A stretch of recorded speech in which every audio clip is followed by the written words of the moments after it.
বরকে শখ করে বলেছিলাম পুঁটি মাছ খাবো, অনেক দিন থেকে খাই না। সব মাছই খাওয়া হয় কম বেশি, পুঁটি মাছটা খাওয়া হয় না। এরকম ছোট ছোট সাইজের যে পুঁটিগুলো হয় ওগুলো খাওয়ার কথা বলছি, সরপুঁটি। আমার বর জানি না এগুলো সরপুঁটি কি এমনি পুঁটি কি কী মাছ জানি না, দোকানদার এগুলো সরপুঁটি বলে ধরিয়ে দিয়েছে। আমার আদৌ জানা নেই এগুলো সরপুঁটি কিনা। আর এর সঙ্গে তেল নিয়ে আসছে, এখন রান্না করতে হবে এগুলো।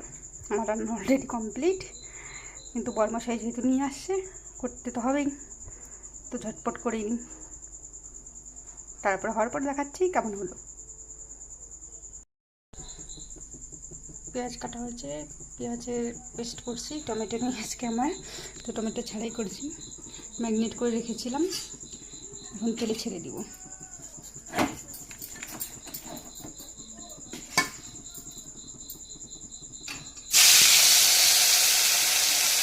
এরকম সবগুলো ভেজে দিই। কালো জিরা ফোড়ন দিয়ে দিলাম একটু। এই পেঁয়াজটাকে সম্পূর্ণ পেঁয়াজটা দিয়ে দেবো, দিয়ে কষিয়ে নিয়ে ঘি করে দেবো। কষানোর সময় একটু হলুদ করে দেবো,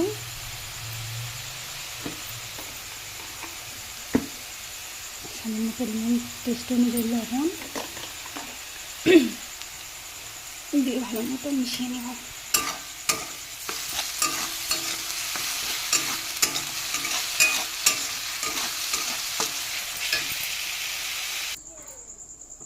তরকারি আমার হয়ে গেছে, মাছগুলো দিয়ে দিলাম।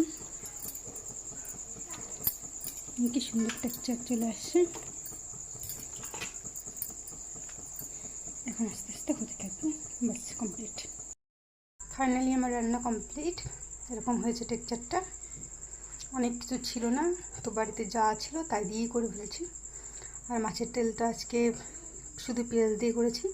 আমাদের বাড়ির সবাই হচ্ছে আলু দিয়ে পছন্দ করে, আলু দিয়ে অনেকবার খাওয়া হয়েছে, তাই আজকে পেঁয়াজ দিয়েই করেছি শুধু। ভালো লাগলে লাইক কমেন্ট শেয়ার।